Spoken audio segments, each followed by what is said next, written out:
등산을 하다 보면은 군데군데 표지판이 세워져 있습니다. 정상까지 2.5km, 그리고 중간에 쉼터 500m, 이런 표지판들이 세워져 있습니다. 근데 그 표지판은 정상까지 가는 길이 힘들지 않다, 힘내라, 이렇게 말하지 않습니다. 대신 이렇게 말합니다. 너 여기까지 분명히 왔다, 이렇게 말하는 듯 합니다. 신앙의 길도 그렇습니다. 우리는 아직 정상에 도착하지 않았습니다. 문제도 여전히 남아있고 기도 제목도 남아있습니다. 그러나 하나님은 오늘 우리에게 이렇게 말씀하십니다. 너는 아직 끝나지 않았지만은 여기까지 분명히 내가 인도했다 하십니다. 어떤 분이 한 해를 돌아보며 이렇게 말합니다. 목사님, 올해는 저 잘한 게 하나도 없는 것 같아요. 그저 그 한 해 다 버린 것 같아요. 저는 그 말씀을 들으며 곰곰이 생각해 보았습니다. 과연 버려진 시간들일까? 예. 우리는 흔히들 이렇게 말합니다. 내가 뭔가를 잘했을 때는 이 모든 것들이 잘 돼가고 성공한 것 같지만은 안 되고 힘들고 어려운 과정에 있을 때는 실패처럼 여겨질 때 말입니다. 그러나 주님은 우리에게 그거를 실패라고 말하지 않고, 지난 주일날 말씀드렸던 것처럼 하나님은 우리에게 정상으로 가는 과정에 있다, 이렇게 말씀하시는 겁니다. 과정입니다. 정상을 향하여 가기까지 반드시 거쳐야 되는 과정 속에 우리는 때로는 힘들고 어려운 고단한 길도 있고, 때로는 가시밭길도 있고, 때로는 정말로 힘들어서 포기하고 싶은 그런 헐떡이는 그런 고갯길도 있다는 것입니다. 그때마다 우리가 생각해야 되는 것은 이것입니다. 내가 그 길을 통과해서 온 것 같지만은 주님이 나를 그때마다, 힘들 때마다, 연약할 때마다 나를 도와주시고 나를 붙들어 주시고 나와 함께 하셨다는 사실을, 그래서 우리는 이 자리에 서 있음을 고백하는 것입니다. 이스라엘 백성들이 하나님 앞에 모였습니다. 사사기를 지나고 나서 끝자락이니까 300년 만입니다. 300년 만에 여호수아와 이스라엘 백성들의 총회로 모이고 나서 300년 만에 처음으로 사무엘과 함께 이스라엘 백성들의 총회가 모여서 하나님 앞에 예배하고 기도하는 것입니다. 이스라엘 백성들이 하나님 앞에 모여 기도하고 예배 드리는데, 자, 이스라엘 백성들이 저들에게 지금 블레셋 사람들에게 의해서 나라가 거의 빼앗겨 버렸습니다. 하나님의 약속하신 가나안 땅의 대부분을 블레셋 사람들에게 빼앗기고 말았어요. 가나안 땅 7족속을 다 하나님이 주셨는데, 그 땅을 다 이스라엘 백성들에게 주셨는데, 그 땅의 또 많은 부분들을 가나안 땅 백성들에게 빼앗겨 버리고 말았습니다. 이런 상황 가운데서 이스라엘 백성들이 하나님 앞에 300년 만에 모여서 미스바 성회를 갖고 있는 것입니다. 부흥회를 하는 거예요. 그때 사무엘이 하나님 앞에 이렇게 말합니다. 3절의 말씀을 다 같이 볼까요? 시작. 너희가 전심으로 여호와께 돌아오려거든. 하나님께 돌아오라는 거예요. 하나님 앞에 돌아오려거든 반드시 해야 될 게 있다. 그게 뭐라고 말씀합니까? 이방신들과 아스다롯을 제거하라는 거예요. 뭘 제거하라고요? 이방신들과 아스다롯, 우상을 제거하라는 거예요. 그리고 두 번째로는 너희 마음을 여호와께 향하여 그만 섬기라, 이렇게 말씀하고 있습니다. 이스라엘 백성들은 하나님을 찾는 것 같지만은 실제로는 하나님을 찾지 않았습니다. 하나님을 말하지만은 순종하지 않았습니다. 하나님을 원하지만은 다른 신들도 원했습니다. 그 신들이 뭡니까? 바알과 아스다롯입니다. 바알과 아스다롯을 하나님과 동일선상에 놓고 하나님도 섬기고 바알도 섬기는 삶을 살았다는 거예요. 그래서 사무엘은 이스라엘 백성들에게 너희가 진실로 하나님께 돌아오려거든 바알과 아스다롯을 제거하고 하나님 앞에 남아서 오직 하나님만 섬기라, 이랬다는 것입니다. 이스라엘 백성들의 마음은 거의 300년여 기간 동안에 하나님에게서 멀어져 있었습니다. 300년 동안 여호수아 이래에. 그러다 보니까 바알도 섬기고 다른 신들도 섬기고 하나님도 섬겼다가 그런 삶을 살아왔다는 거예요. 이스라엘 백성들의 마음은 한켠에서는 이런 마음이 들었을 것입니다. 그래도 우리가 낯짝이 있지. 300년 동안 하나님을 제대로 섬기지 못했는데 이제 돌아간다고 하나님이 우리를 받아주실까? 하나님이 우리를 용서해 주실까? 하나님이 과연 우리를 원하실까? 하는 생각을 했던 것처럼 우리의 심리도 그렇습니다. 우리가 기도한다고 하나님이 받아주실까? 내가 기도한다고 달라질까? 내가 기도하면 정말로 하나님이 응답하실까? 라고 하는 의심 섞인 기도를 이스라엘 백성들처럼 드리고 있진 않은지 생각해 봅니다. 사무엘은 이스라엘 백성들을 미스바로 모았습니다. 300년 만에 제대로 된 부흥상회를, 말씀 사경회를 사무엘을 통해서 갖고 있는 것입니다. 몇 날 며칠이 흘렀는지 모릅니다. 이스라엘 백성들은 하나님 앞에 말씀을 들으면서 가슴을 치며 회개하며 눈물로 하나님 앞에 잘못했음을 고백했을 것입니다. 하나님, 우리가 우상을 섬기며 하나님도 바알도 섬겼던 우리의 죄를 회개합니다. 그러면서 하나님의 향한 마음이, 믿음이 점점 하나님을 향하여 달려가기 시작했습니다.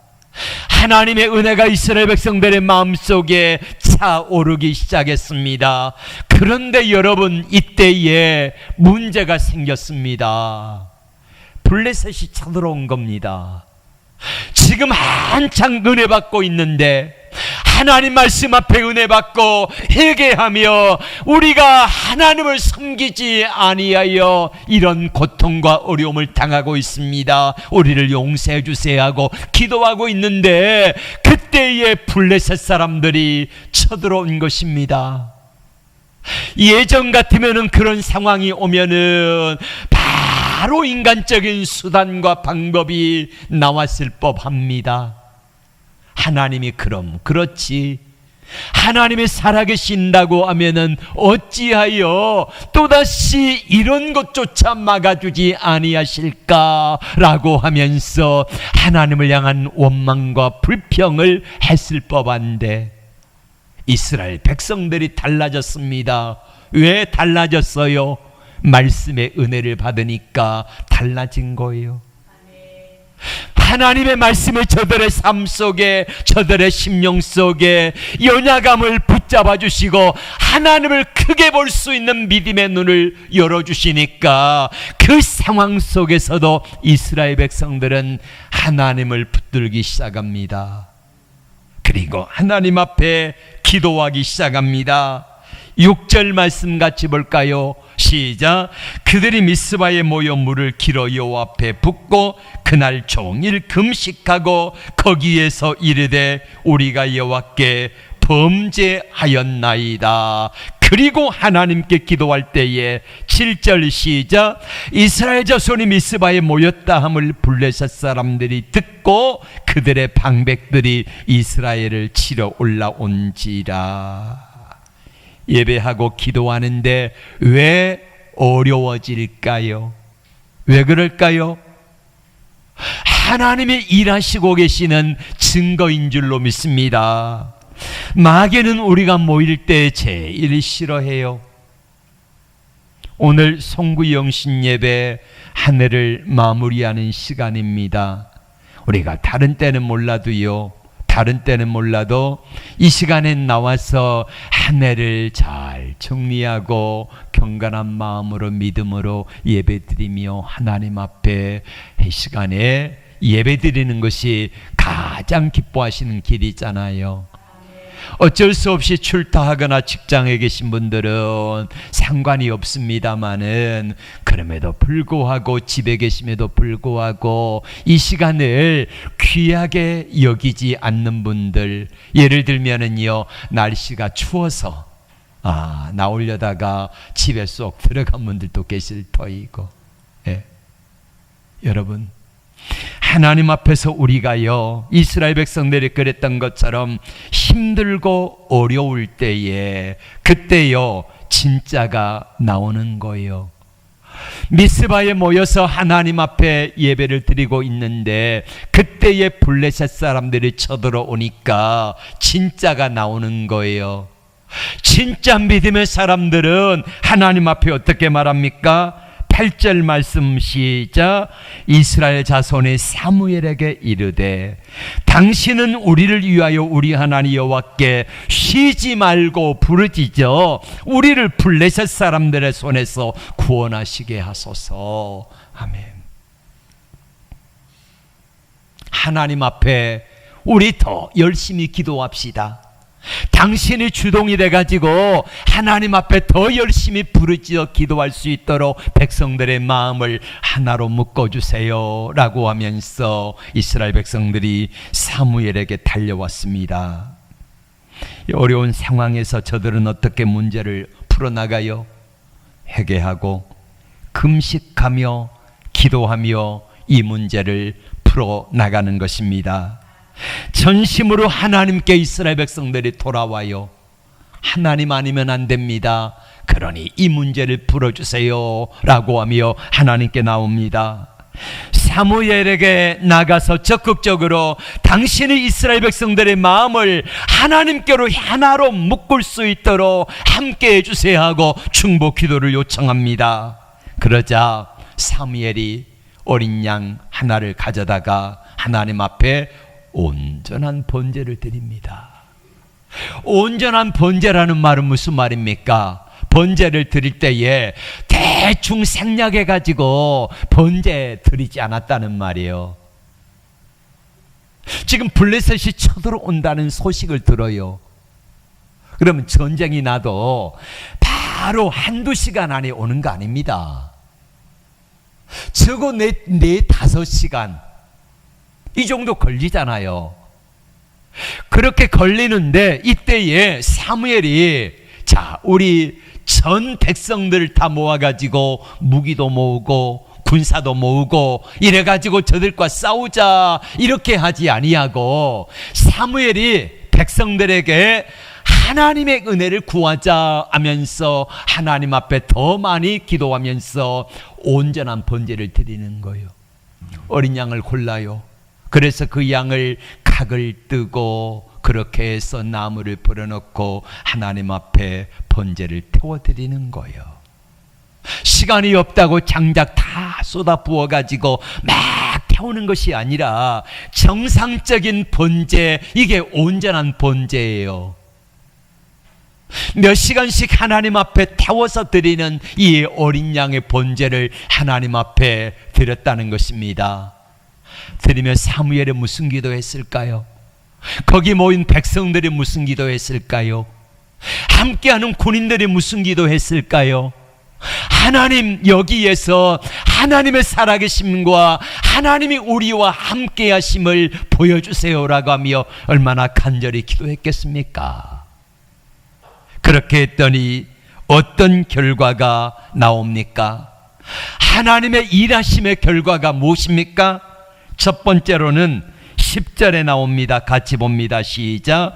사무엘이 번제를 드릴 때에 블레셋 사람이 이스라엘과 싸우려고 가까이 오매. 자, 보세요.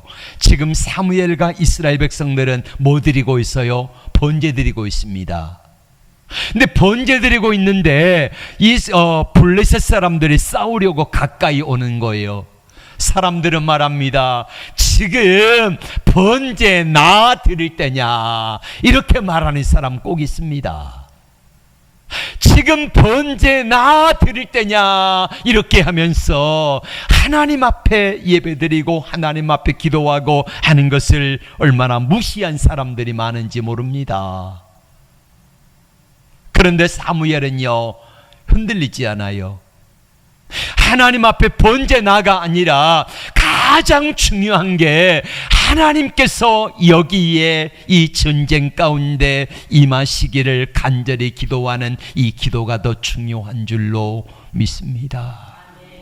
우리가 형편이 어렵고 그리고 삶이 고단할 때에 우리가 하나님 앞에 더 기도합시다. 하나님 앞에 모여 예배합시다. 그러면은 지금 예배 나 드릴 때입니까? 기도 나 드릴 때입니까? 이러지 마세요. 그 시간에 기도 드려야 될 때이고요. 그 시간이 하나님 앞에 예배 드리며 하나님의 은혜를 구할 때입니다. 그러면 하나님이 일하세요. 하나님이 일하세요. 자, 어떻게 일하시는가? 그날의 시작.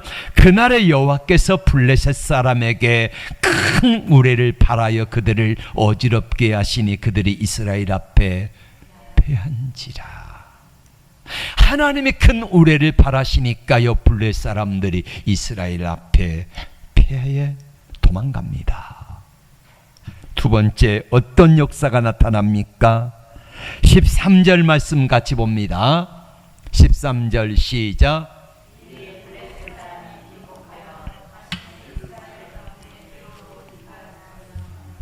여호와의 손이 사무엘의 사는 날 동안에 블레셋 사람을 막으심에 블레셋 사람이 굴복하여 다시는 이스라엘을 넘보지 못하게 하셨다는 거예요.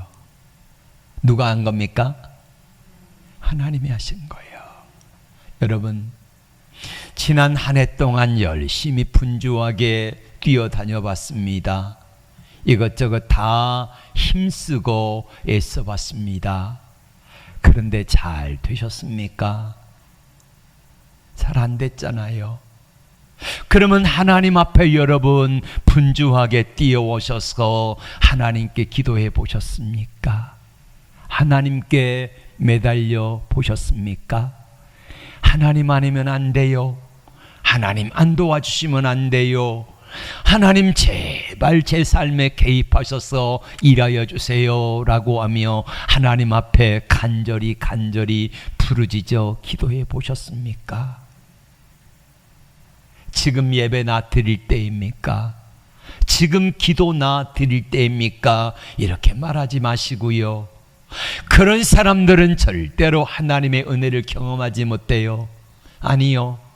지금 사무엘이 그걸 몰라서 지금 군사들을 모아야 되고 무기를 하나라도 더 모아야 되는 거를 사무엘이 모를까요?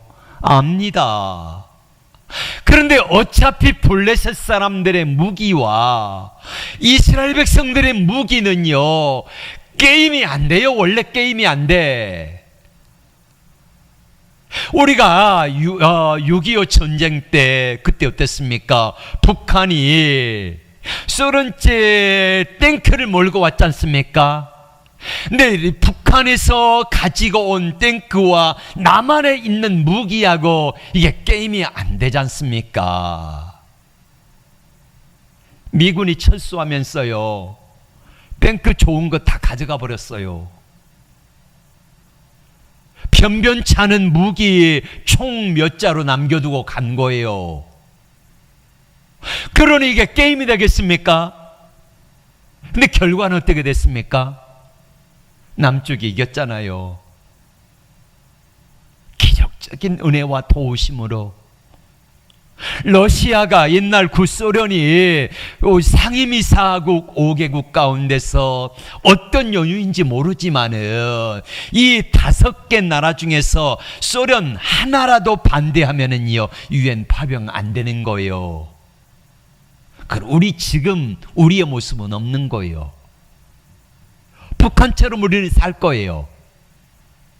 그런데 하나님의 앞에 기도하는 수많은 사람들의 기도로 말미암아 러시아가 상임이사국임에도 불구하고 어떤 연유인지 참석하지 못하였고, 안전보장이사회에서 이 5개국이 4개 나라가 모여서 그거를 승인하고 유엔 파병이 되잖아요. 기도했더니 하나님께서 그 역사를 이루시더라 이겁니다. 여러분, 우리에게도요, 우리가 지난 한 해 동안 해보았잖아요. 열심히 해보았잖아요. 이것저것 인간적인 수단과 방법 다 동원해 보았고, 노력도 해보았고, 내 지혜도 짜내 보았고, 애써 보았잖아요. 그런데 안 됐잖아요. 그렇다고 하면은 우리가 마지막으로 우리 주님 앞에 매달려 보지 않으시겠습니까? 예? 그러면은요, 주께서 분명히 일하심을 우리에게 보여주실 거예요. 예. 다시는 이스라엘 백성들에게 블레셋 사람들이 쳐들어오지 못했다는 거예요. 왜요? 하나님이 막아주시니까. 왜요? 하나님이 지켜주시니까. 블레셋 사람들이 하나님께서 우레소리를 바라고 막 어지럽게 하시고 치시니까, 예? 그러니까 이스라엘 백성들을 다시는 건드리지 못하도록 하나님이 무서움증을 가져다 주니까 건들지 못하잖아요. 세 번째 축복이 나와 있습니다. 14절 말씀 같이 볼까요? 시작. 이스라엘이 그 사방 지경을 블레셋 사람의 손에서 도로 찾았고, 또 이스라엘 사람과 아모리 사람 사이에 평화가 있었더라. 하나님이 함께 하시니까 평화가 오는 거예요. 잃어버린 땅을 도로 찾았다 그러잖아요. 예. 여러분, 지난 한 해 안에 지난 지금까지 살아오면서 여러분 뭘 잃어버렸습니까? 뭘 빼앗겨 버렸습니까? 여러분이 하나님 앞에 한번 되돌아보시면서 내가 잃어버린 게 무엇인가? 내가 빼앗겨 버린 게 뭔가? 이거 되돌아보시고요, 그거 다시 찾아야 되지 않겠습니까? 내 힘으로는 잘 안 되지만은 주님이 나와 함께 하시고 주님이 나를 붙잡아 주시고 주님이 내게 힘 주시면은 오늘 이스라엘 백성들이 그랬던 것처럼 그것들 다 다시 빼앗아 오게 되는 역사를 만들어 주실 것을 믿습니다. 하나님이 하시면 됩니다. 하나님이 하시면 됩니다. 이스라엘 백성들이 이긴 이유가 뭡니까? 전쟁에 무기가 좋아서 이겼습니까? 아닙니다. 숫자가 많아서 이겼습니까? 아닙니다. 전략 전술이 좋아서 이겼습니까? 아닙니다. 그럼 왜 이겼습니까? 하나님이 함께 하시니까, 하나님이 도와주시니까 이길 수 있더라 이 말입니다. 그래서 이스라엘 백성들은 사무엘이 명령에 의해서 돌을 하나 세웠습니다. 미스바와 센 사이에, 미스바와 센 사이에 전쟁을 했던 곳인데, 그 전쟁했던 장소에다가 큰 돌을 하나 세우고 그 이름을 뭐라 그래요? 에베네셀이다. 뜻이 뭡니까? 하나님이 여기까지 도우셨습니다 하는 뜻입니다. 우리 말씀 한번 보십시다. 12절에 시작. 여호와께서 여기까지 우리를 도우셨다 하고 그 이름을 에베네셀이라 하니라. 아멘. 이게 증거의 돌입니다.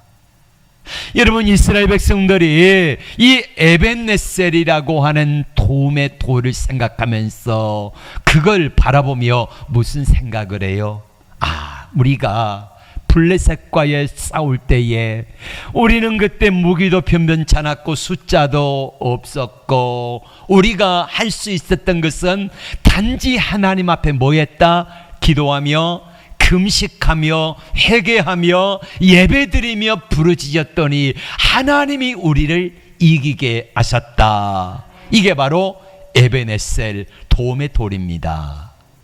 여러분, 이제 여러분에게 질문하겠습니다. 여러분은 오늘 하루를 어떻게 살아오셨습니까? 우리도 블레셋 사람들에게 패할 수밖에 없었던 이스라엘 백성들처럼 우리도 이제 마지막 날 하나님 앞에 서 있습니다. 우리는 미스바에 모여서 300년 만에 사무엘을 통하여서 하나님의 말씀을 듣고 회개하며 기도했던 저들의 모습처럼 우리도 하나님의 은혜를 구하며 하나님 앞에 서 있기를 원합니다. 하나님 우리를 도와주세요. 하나님 우리를 불쌍히 여겨주세요. 그리고 기도하며 나가면은 하나님께서는 우리와 함께 하실 줄로 믿습니다. 우리도 이제 한 해를 마치며 묻습니다. 나는 부족한데 여전히 연약하고 해결되지 못한 문제가 있는데 어떡할까? 괜찮습니다. 이스라엘 백성들이 있는 그 모습 그대로 미스바에 모였어요. 단지 나오는 것이 중요해요. 하나님 앞에 나와서 이따가 우리가 합심해서 기도할 터인데 하나님, 우리가 참 연약하고 여전히 인간적인 마음과 생각이 있고 내 마음속에는 한편으로는 하나님을 섬기지만은 또 다른 한편으로는 또 다른 바알이 우상이 내 마음속에 있습니다. 나를 불쌍히 여겨주세요 라고 기도하며 회개할 때에 하나님께서는 그것까지도 깨끗하게 정리시켜 주시고 하나님의 새로운 은혜를 우리에게 부어주실 줄로 믿습니다. 얼마나 많이 이루었느냐가 아니라 그래도 여기까지 나를 오게 하신 하나님이 계셨다는 사실을 믿으시기를 바랍니다. 수많은 믿음의 사람들이 이 어려운 가운데서 하나님의 은혜로 새롭게 함을 얻고 힘을 얻었습니다. 유태영 박사라고 하는 분을 아시지요? 네, 유태영 박사. 건국대 부총장님을 지내신 분이기도 하고요. 이분이 전라북도 시골에서 8남매 중에 5번째로 태어났습니다. 아버지가 가진 게 아무것도 없는 분이셨는가 봐요. 그래서 아버지는 남의 집에서 20년 동안 머슴살이를 했습니다. 땅이라고 하는 건 손바닥만큼도 없었다 그래요. 그러니 살림이 얼마나 어려웠겠습니까? 8남매에다가 부모님에다가 부부에다가 그러면은요 10몇 명이잖아요. 먹고 살기가 얼마나 고단했겠습니까? 그러니까 자기 위로 형 누나들은 초등학교도 졸업하지 못하고요 다 직장 찾아서 한 입이라도 덜기 위해서 외지로 나갔어요. 네. 그리고 자기도 이 사람도 그 남의 집에 머슴살이를 일찌감치 갔습니다. 근데 다행스러운 건요, 이분이 어머니가 자기를 5살 때부터 새벽 기도에 데리고 갔대요. 어머니가 새벽 기도 가면서 자기를 데리고 간 거예요. 5살짜리가.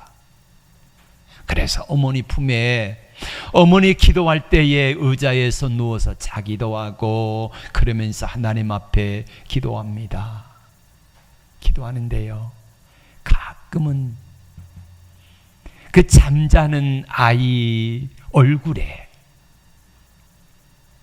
어머니의 눈물방울이 뚝뚝 떨어지기도 해요.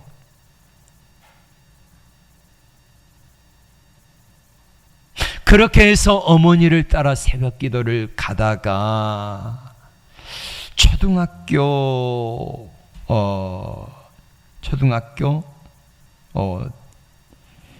초등학교 몇 학년 때인지는 모르겠습니다만 초등학교 다닐 때에 계속해서 새벽 기도를 다니는데 어느 날 추운 겨울입니다.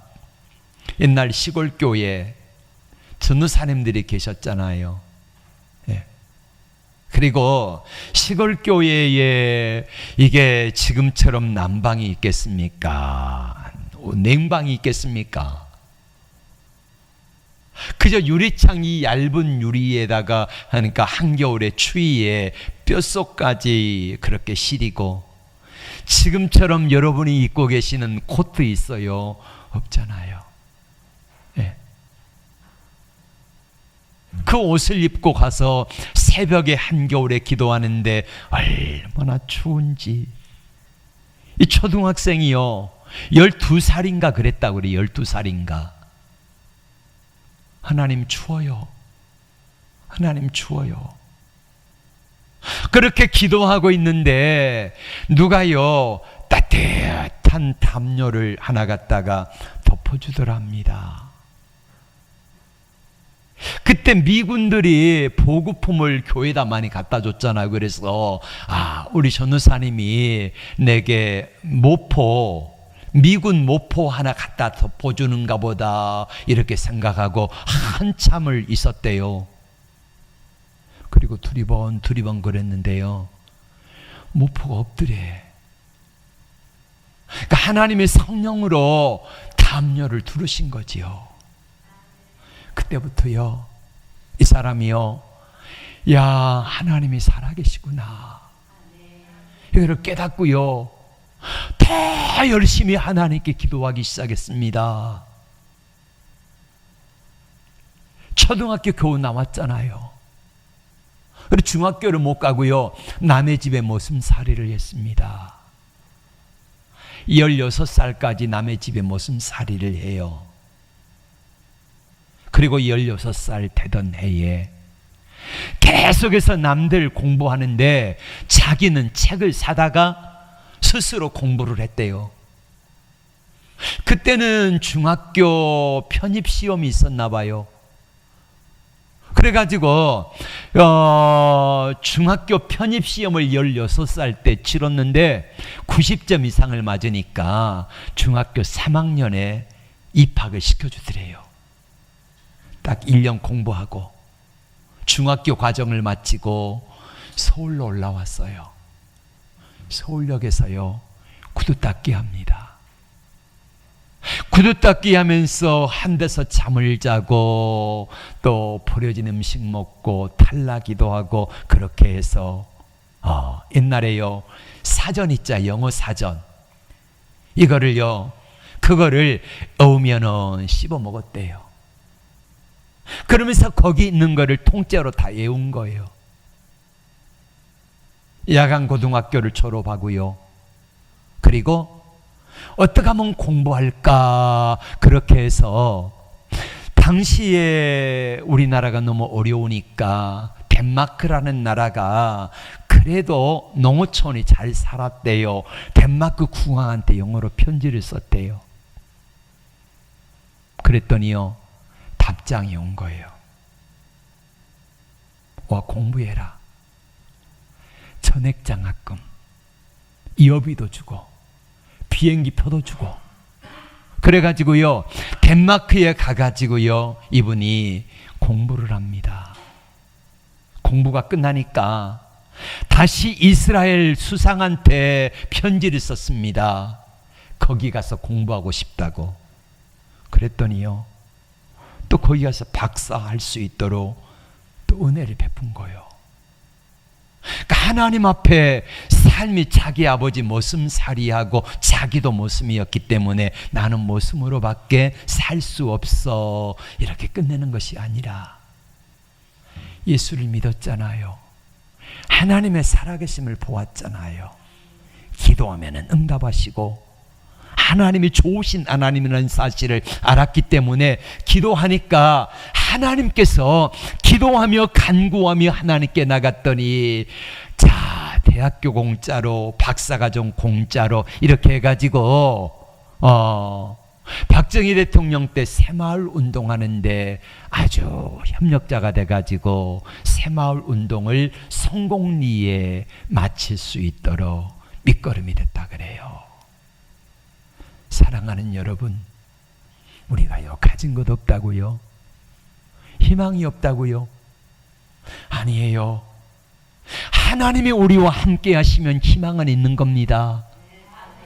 우리가 예수님을 구주로 믿고 기도할 수 있는 입술만 있다고 하면은 우리에게는요 희망이 있는 겁니다. 안 해서 그러지. 안 해서 그러지. 만약에 유태영 박사가 우리 아버지 모습인데 나도 모습살이 하는 거 이걸로 끝맺었다고 하면은요 끝났을 거예요. 똑같이 예수를 믿었지만은 그 시대에 그런 사람들이 많았는데 이 사람은 달랐잖아요. 오늘 미스바에 모인 이스라엘 백성들은 달랐잖아요. 그 앞에 백성들은 우리는 블레셋 사람 이길 수 없어.